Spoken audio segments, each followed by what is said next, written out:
Hi friends, எல்லாருக்கும் வணக்கம். நீங்கள் ரொம்ப நாளாக கேட்டுட்டு இருந்தீங்க இல்லையா? உங்களுடைய ரோஜா செடியை காட்டுங்க, அதுக்கு என்ன உரம் வைக்கிறீங்க, என்ன மருந்தடிக்கிறீங்க, எப்படி இவ்வளோ அழகாக பூக்குது அப்படின்னு.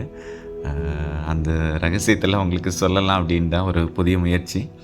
அது ஸ்டெப் பை ஸ்டெப்பாக போகலான்னு நினைக்கிறேன். முதலாவது இந்த ரோஜா செடிக்கான மண் கலவை என்ன, அதில் எந்த மாதிரி உரம் கலந்து வைக்கும்போது அந்த செடி வச்ச உடனே தடுக்க ஆரம்பிக்குது அப்படின்னு பார்க்கலாம்.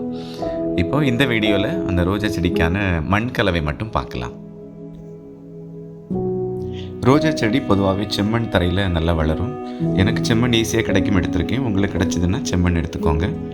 அது ஒருவேளை கட்டியாக இருந்ததுன்னா உடச்சி நல்லா பொடியாக பவுடர் ஆக்கிக்கோங்க. அப்போ உங்களுக்கு ஈஸியாக இருக்கும்.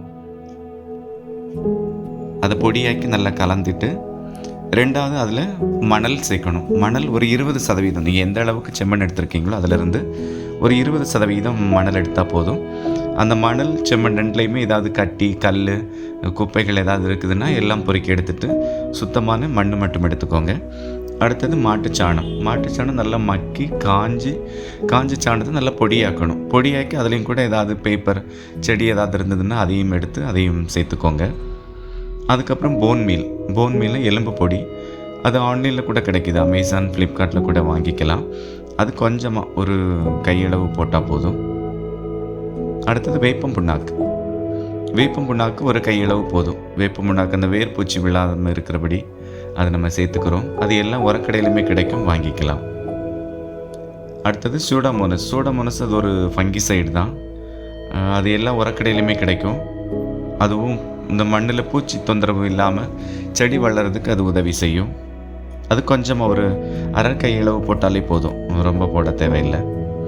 அடுத்தது மண்புழு உரம் ஒரு நீங்கள் எந்த அளவு செம்மண் சேர்த்துருக்கீங்களோ அதுலேருந்து ஒரு 20-30% அளவு சேர்த்துக்கலாம். அது கூடனாலும் ஒன்றும் பிரச்சனை இல்லை. நல்ல தரமான உரமாக வாங்கிக்கோங்க. நான் இங்கே லோக்கலில் கார்பரேஷனில் தான் வாங்குகிறேன். 1 கிலோ 10 ரூபாய் தான். வெளியே நீங்கள் கடையில் வாங்கும்போது 20 ரூபா 30 ரூபா கூட ரேட் அதிகமாக சொல்கிறாங்க. அதை நல்ல உதிரியாக இருக்கிற மாதிரி பார்த்து மண்ணில் கலந்து விட்டுக்கோங்க. அடுத்தது கொக்கோபீட் உங்களுக்கு உதிரியாகவும் கிடைக்கும், பாக்ஸு ப்ரெஷ் பண்ண பாக்ஸாகவும் கிடைக்கும். 1 கிலோ 5 கிலோ அப்படி வருது.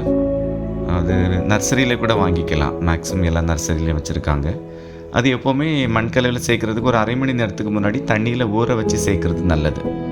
இப்போ இது ஒரு 10%, நம்ம செம்மண் கலவைக்கு ஒரு 10% கொக்கோபீட் எடுத்தாலே போதும். ஏன்னா நம்ம ஏற்கனவே மணல் சேர்த்துருக்கோம். ஒருவேளை மணல் கிடைக்கல, மணல் இல்லை அப்படின்னா கொக்கோபீட் ஒரு 20-25% நம்ம சேர்த்துக்கலாம்.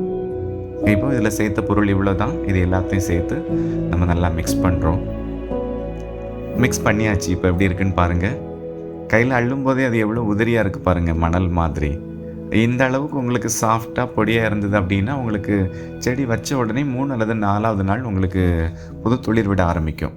நம்ம அதில் சேர்த்த உரக்கலவை எல்லாம் சேர்த்து செடி நல்லாவே செழிப்பாக வளரும். இது மாதிரி நீங்கள் ட்ரை பண்ணி பாருங்கள். இப்போ இந்த வீடியோவில் நம்ம மண்கலவை மட்டும் பார்த்துருக்குறோம்.